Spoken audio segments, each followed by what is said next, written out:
Good morning, everybody.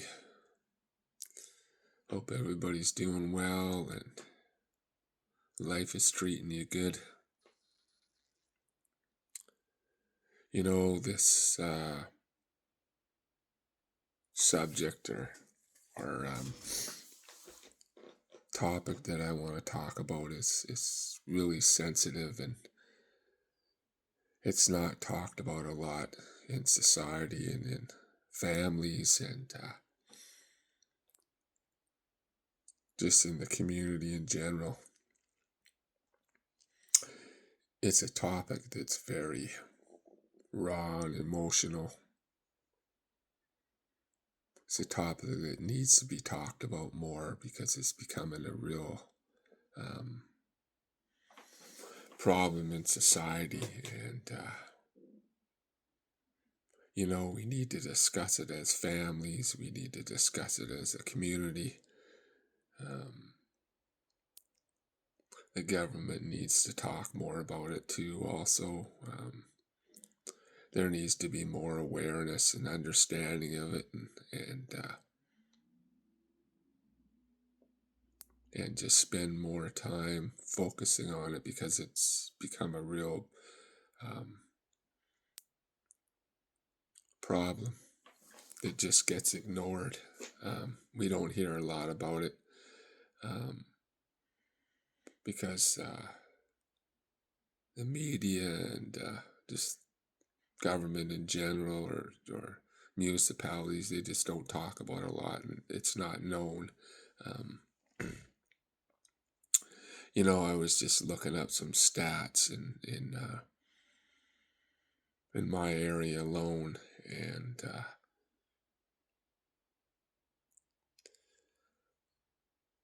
600 or 6,000 people died from suicide in a 10-year period. Over 4,500 of them were males. 1,500 of them were females. Twice as many females attempted suicide.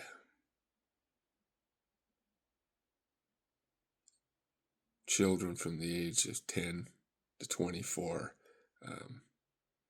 there's a high rate of suicide. Males under the age of 45, there's a high rate. But these things aren't talked about. It's a really touchy topic for a lot of people. It's not easy for me to talk about it, but I think it needs to be talked about. Somewhere in our lives we've been affected by maybe somebody in our own life or somebody that we work with or a friend or a family member that's been affected by somebody who's committed suicide. Over the years, sometimes I've been a little bit disappointed in the way people respond, the way they look at people that have either attempted it or have committed suicide. Um, you don't have to be mentally ill to be in that place. I mean, if you've ever had a time in your life where you had no hope and you had no purpose and you had no meaning, and you thought that life wasn't worth living, and you just wanted to just crawl out in bed and just, you know, pass away, or you just wanted to end your life. If a lot of us were honest with ourselves and others, we've been in that place before. Some of us have thought about doing it, some of us haven't. And so, it's not an easy thing to talk about amongst people, amongst friends and the community. It's a very shameful thing. It's a topic that nobody wants to talk about. Having been affected with that in my own life, I had two family members commit suicide. And then some of the comments, well, there must have been something wrong with them upstairs. Yeah, one of them maybe, suffer from postpartum depression after having a baby.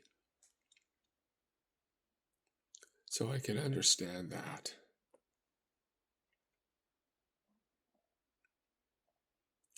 And it's a hard thing to come to grips with. When you're in that state of mind and you think that there's no way out, that your life is so full of darkness, and you think the only way to have any closure is just to take your life. And at those times, we don't think about anybody else that's left behind and the struggles that they're going to have. We think when we take our own life that the pain is gone and it's over. Well, speaking from experience, it isn't over. You got your kids that got to deal with it, your grandkids. You got your friends that got to deal with it. And it's not easy. The pain continues. It takes years to get over it. Sometimes you never get over it. It gets better.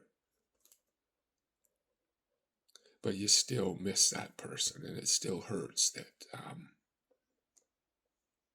that person is gone. And it makes you sad. And sometimes you don't understand why they did what they did. And sometimes you're angry at them.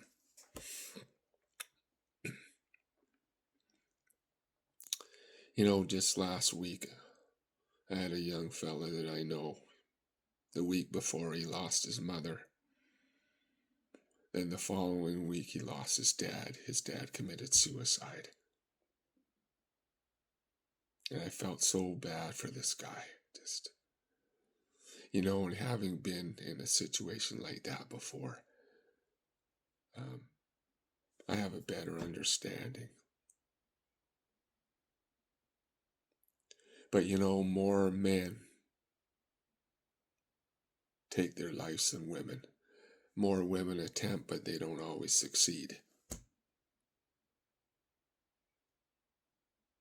So, I often think, and in a 10-year period, there was over 6,000 people that overdosed with drugs. There's so many areas we can look at it. In my own life, I was slowly committing suicide with my drinking. And you look at all the people doing drugs that have basically just given up, and they're slowly eventually they're just going to die. Because they basically have given up. They think that they'll never change, that things are always going to be this way. They're always going to be a junkie. They're always going to be an alcoholic. And that's all they know.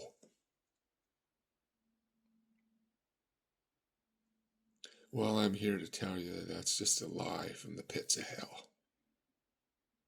And how do I know that? Because I was there once. And I think a lot of times, the fact that we believe that and we don't have confidence in ourselves and we believe that nothing's going to change, that we've been this way our whole life, we're never going to change. We can't do it. So we go down that road of darkness, and there's no light, there's no hope in our life. And we don't take the time to reach out. We don't take the time to talk about it. And I don't like to stereotype these kind of things. I've seen it in both genders, male and female, where people just don't want to talk. They just rather sit and lock themselves in their house and suffer in silence. They don't reach out. They don't ask for help. They just can't see any way out, so they take their own lives.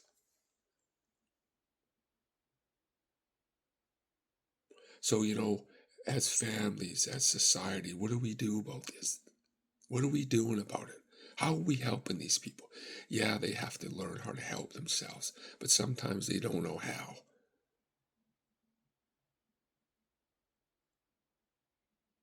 How do we give them hope?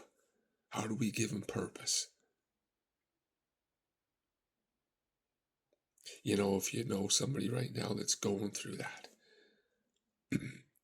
and they feel like that, love them, talk to them, encourage them.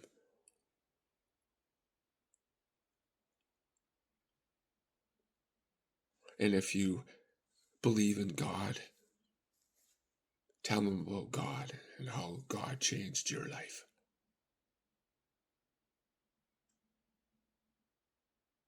Because He changed my life.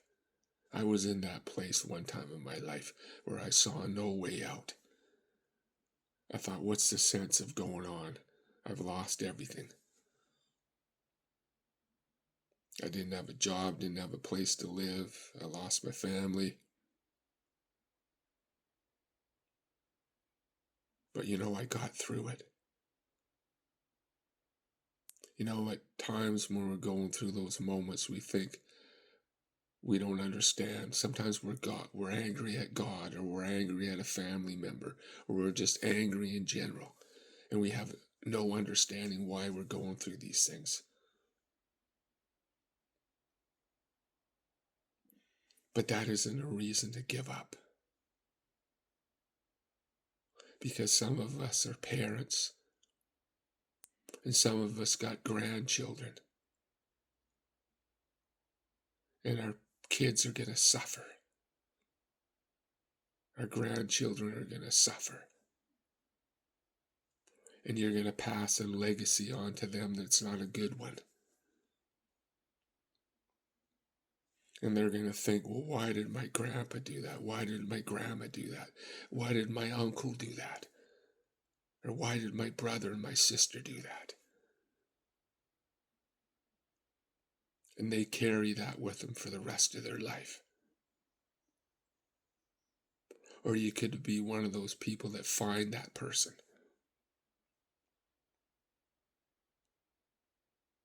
Like somebody in my life found their mother,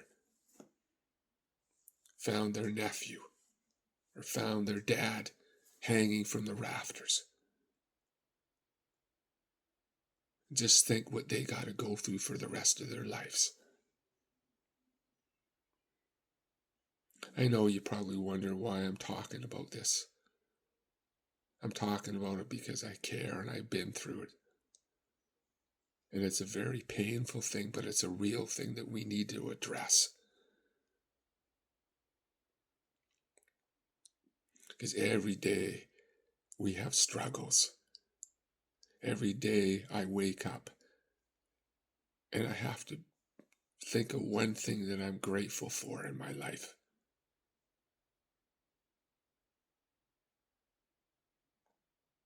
And I have to keep going on because people need me. I need to be the example. There may be times in our life where we make some really crazy choices and we feel bad about it. We're embarrassed. And we feel like we've let people down in our life. We let our kids down. We've let our spouse down. But somehow that's not the end. We just have to sit back. Okay, what did I learn from this? What can I take from this that'll make me a better person? How can I take this life experience and use it to be able to help others? How can I take this experience to be a better example to my kids and my grandchildren?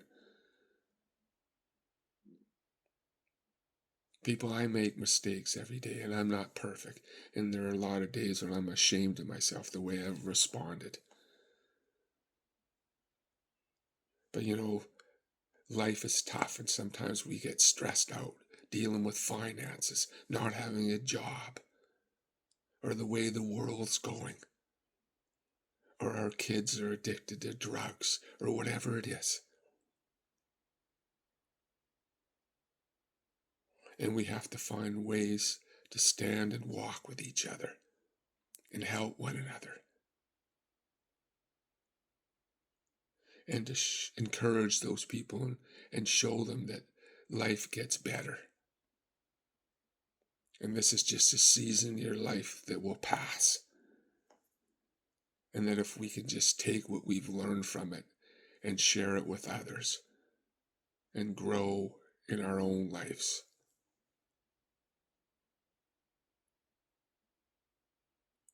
When I heard about that person I know, he just lost his mother. A week later, his dad commits suicide. And yeah, he was angry, and he didn't, and even I was angry. Because in all reality, that's a selfish thing to do.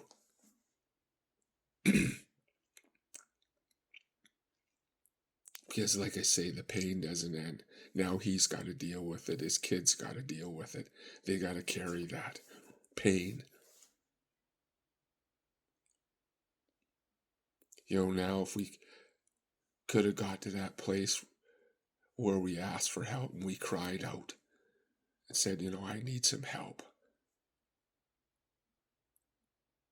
And then we were able to sit down with our son or our daughter and our grandkids and teach them, leave a legacy of this is how my father dealt with it. This is how my grandfather dealt with it. He didn't give up. He kept fighting.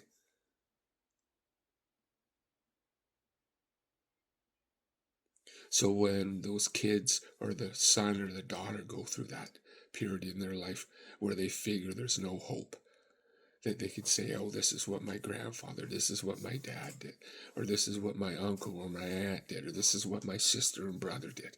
This is how they got through it.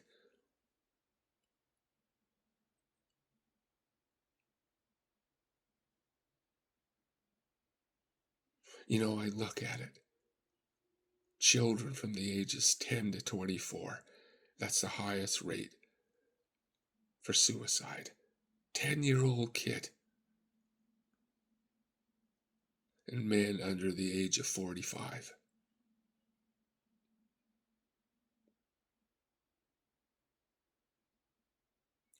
Sometimes we get in those states and there's some reasons, like we're drinking too much or we're doing the drugs.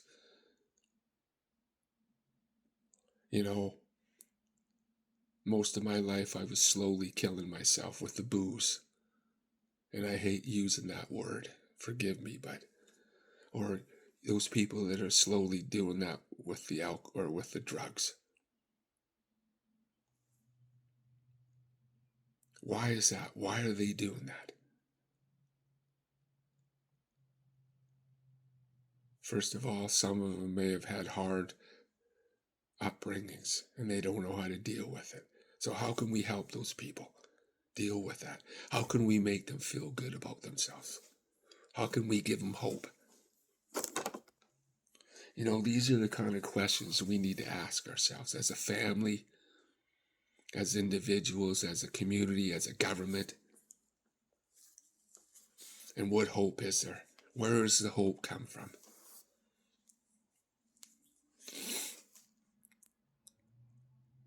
And for me, my hope comes from God.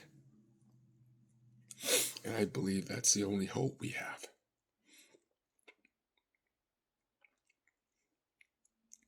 First of all, we have to understand, and I had to do that, I had to do that in my own life. I had to realize that I was important, that I wasn't a loser,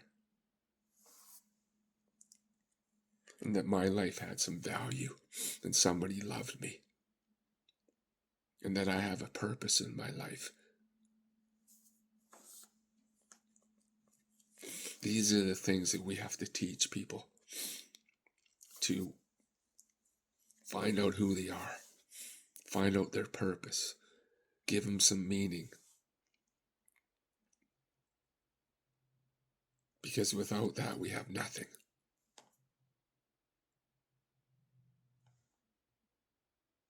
So why do people do that? Because they lose hope.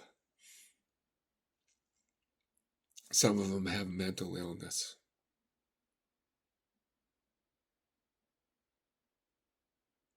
And that they need to realize that they're loved and that they're important. And that they were created in God's image, and God said that they were good. They weren't a mistake. That they were put on this earth for a reason. And sometimes we just got to find that reason. Sometimes it takes a lifetime, but just don't give up. Because everybody on this earth was put on this earth for a reason. Number one, to worship God. To have a relationship with Him.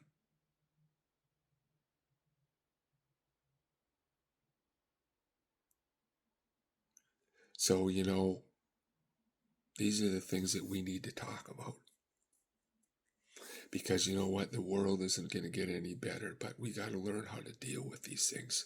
We got to learn to stand together, be united. Encourage one another, pray for one another.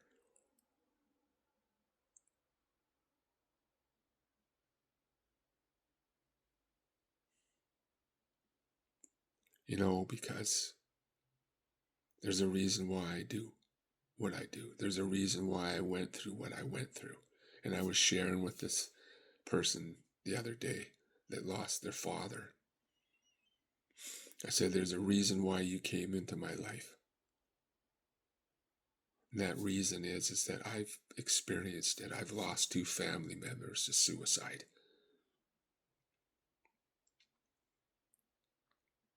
So I understand how you feel.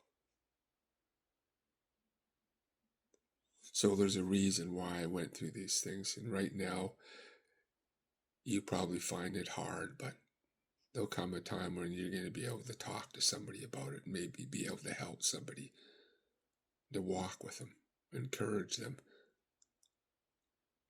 Does the pain go away? No.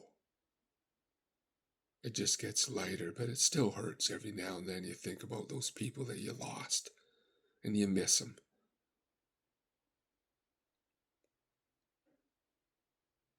But we can't spend a lot of time trying to figure out why they did it, because it'll just drive us nuts.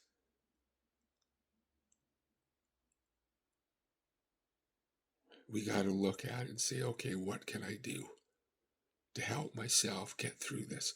What can I do to help my kids get through it? If it's a grandparent or somebody, an uncle, how can I make sure that they're going to be okay?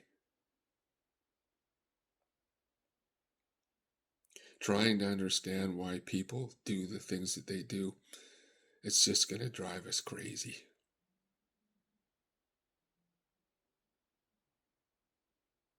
Or if you missed a phone call or something from that person, they were trying to reach out the night before and you didn't answer it.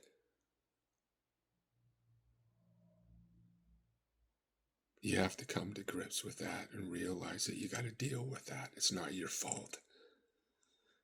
And you can't blame yourself. That's happened to so many people I've known. That person reaches out and they don't answer the phone, or they're sleeping or something, and they didn't hear the phone. And then the next day that person's gone, or that night. You can't blame yourself. That person made that choice, as hard as it may be.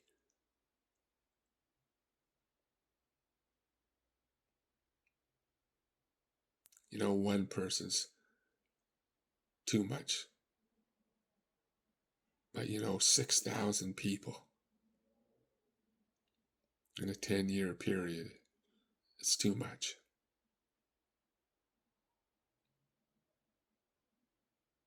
And we got to make some changes.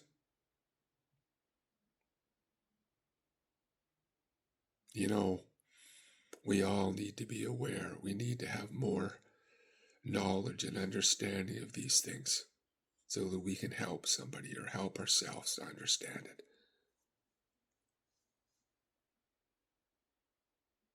We need to be aware of the warning signs. You know, if you got a family member that struggles with mental illness or whatever it is, or isolates themselves and talks about doing stuff like that, then you need to go talk to somebody, try to get them some help. Don't ignore it. Because it's not going to go away. So I just wanted to talk about this, and I mean, it's a touchy subject, but it just rips my heart out when I know people and I hear about these things. We can't ignore it. You know, and people need hope. People need purpose in their life. And you know, as society and as you know, and I look at the church, we got to do more as a church body. You know, we got to be sensitive to those that are struggling. We need to reach out.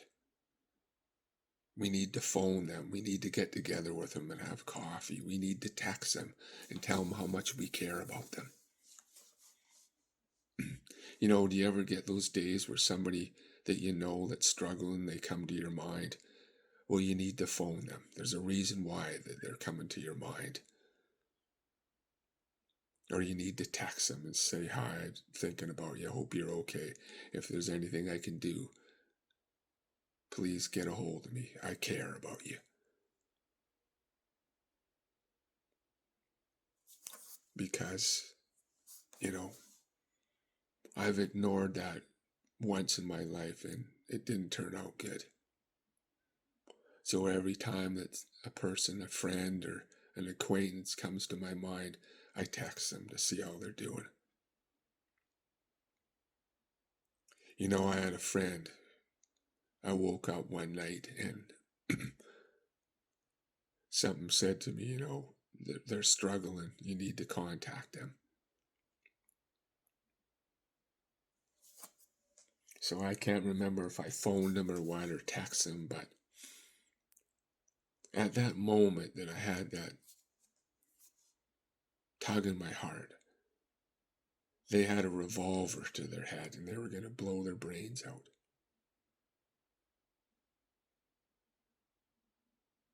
They didn't share this with me till a couple days later, but I reached out and it made them think, made them realize that somebody cared. I'm not blowing my horn or thinking, oh wow, I'm not. I just did what I was supposed to do. Or I knocked on somebody's door when I was going in the community one day with my pastor. And we knocked in this guy's door. Same thing. Go sit down. We sit down and I look on the nightstand. There's a gun there. And then he starts sharing with us that he was going to end his life.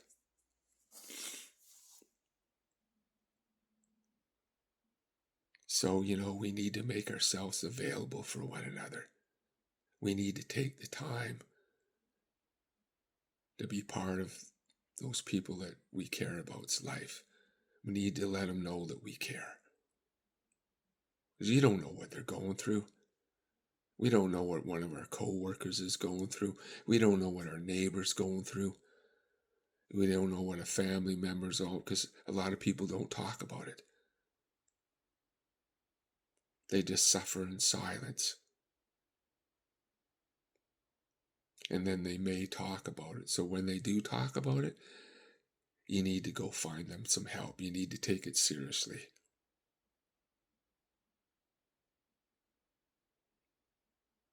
And like I shared earlier, this isn't an easy topic to talk about.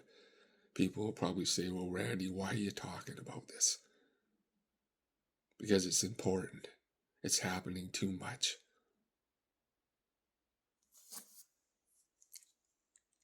And we need to be aware of it. So, right now, if you're struggling, there's hope. If you think there's no hope, reach out. Talk to somebody. Tell them what you're going through. Share your feelings. Experience your feelings. If you want to cry, cry. If you're angry, get angry. Just do it in a healthy way. Don't take it out on somebody else. Don't stuff it.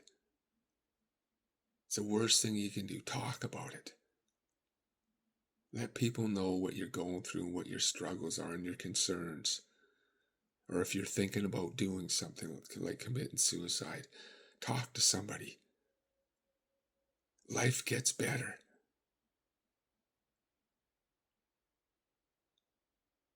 I'm sitting here right now. There was a time in my life where I didn't think it was going to get better. Like I shared in a lot of my videos, I just wanted to lie down and say, Lord, take me home. I can't deal with life anymore. Life is hard. It's not easy. Right now I'm going through some big changes in my life. I can't do the things that I used to do. And as a man, it's very a prideful thing. And I get upset. Sometimes I get angry. But here's a good example. My whole life I wanted to go back to school after I got out of school. And here I am. I'm almost done. I'm in my final week. I got one more 3-hour exam I got to do, then I'm done. I never thought it would be possible. I thought I was too stupid. And here I am. I'm almost done, people. Never got A's in my life. I'm getting A's. So if I can do it, you can do it. Believe in yourself.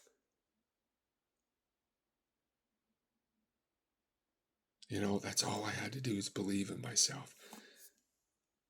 I couldn't have done it without my wife's help. I couldn't have done it with my friend Rob's help and my friend Francis's help and all the prayers, my cousins that prayed for me, my kids. I couldn't have done it without them. Most of all, I couldn't have done it without God.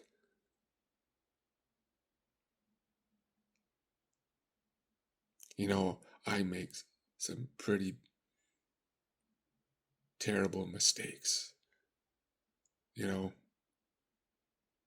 Lately I've been really, stressed out and depressed a little bit because I haven't been able to get a lot of sleep and I don't always handle things right. But I don't get down on myself. I try not to get down on myself. And when I need to apologize, I apologize because I'm not perfect. Years ago, I would have beat myself up. I would have been drinking right now. I would have been so disappointed in myself. But now I give myself room. I'm a human being. I make mistakes. Do it. And I just got to learn from it and say I'm sorry if I need to say I'm sorry. But that would have sent me over the edge. And I would have spent most of my time drinking, trying to drown it. But now I deal with it. I talk about it. Yeah, do I get mad at myself? Yeah. But I talk it through. You can do anything you want to do. If I can do it, you can do it. And wow, right now, I can't hardly contain myself. I just want to scream with joy.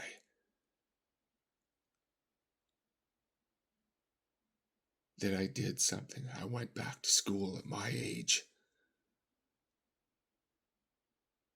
Wow. So you can do the same. It doesn't matter how old you are or how young you are. You can do anything you put your mind to.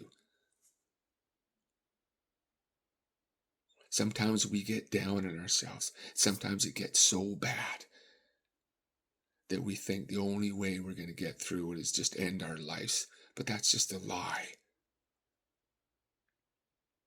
See, what happens, people, is that if we do those things, then nobody benefits. If I would have succeeded in doing that with my drinking and other things in my life 30 something years ago, I wouldn't be sitting here talking to you right now. I wouldn't be sharing my stories and my struggles and my victories if I would have ended my life.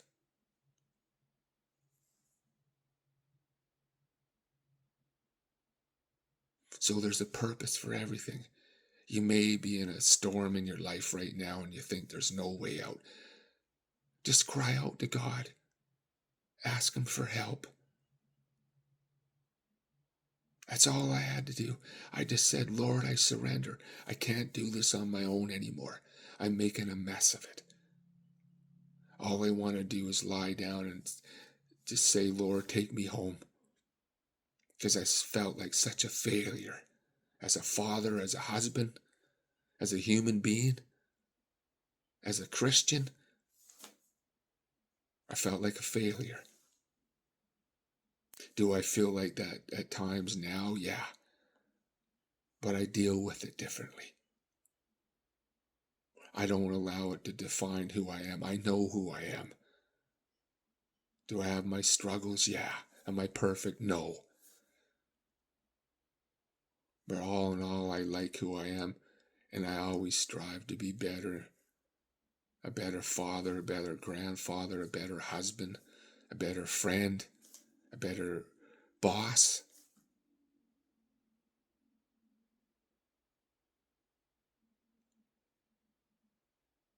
So that's why I do what I do.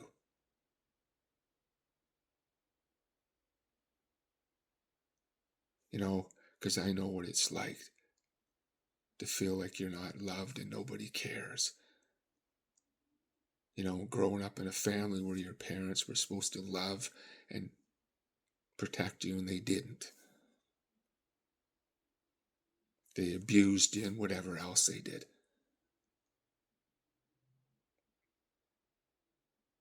So I know what it's like. That's why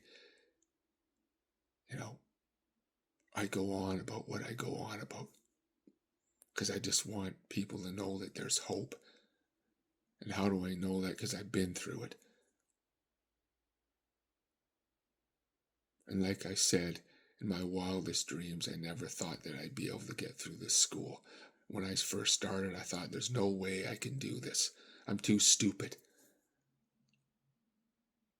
But here I am. I got 3 reports to do and I'm almost finished them. And I got a 3-hour exam and I'm done. I did it. And you know what? I'm going to go out and celebrate with my family. Give myself a pat on the back. So I want you to feel the same way. Life is worth living. So don't give up. And always remember there's a light at the end of the tunnel. You don't have to walk in that darkness. Because what happens is you may not know what your calling is in your life. But there's somebody out there that's stopping you from finding out. There's a force out there. And that force is, I call the devil. The devil doesn't want you to succeed. He just wants to destroy your life. The Bible says he roams around like a lion seeking to see who he can destroy and devour. Don't allow him to do that, people. Because there's a reason why God put you on this earth. You just have to find that reason. And I hope you find that reason. I hope you find that purpose and that meaning in your life and that hope. And always remember, God is gracious and merciful and loving. He's not a God that's going to strike you every time you make a mistake. He's going to walk with you through those times. And when you get through those times, years later, maybe weeks later, months later, you'll see that he was there with you, walking with you. I've seen that in my life 1,000 times, where I should have been dead because of some of the decisions I made.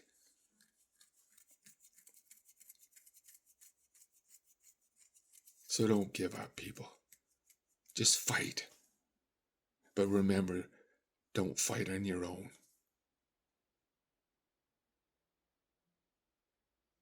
Every good team has a leader. Every good team sticks together. It's not a one-man show. So we have to find a good team that can walk with us and support us and encourage us. We can't do it on our own. Wayne Gretzky couldn't have done what he did without teammates.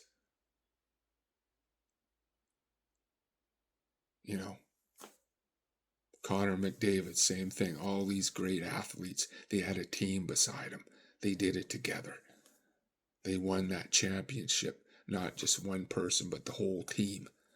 And that's how we got to look at life. We got to get a team, a support group that can help us. And don't try to do it on your own, because you can't do it on your own. It's impossible.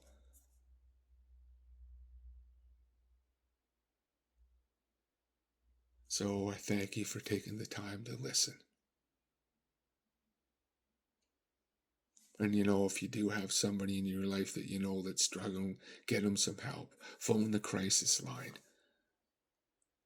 Talk to your pastor, or talk to somebody that that may be able to point you in the right direction to get this person some help that they need. And that's all we can do, and pray for them, encourage them.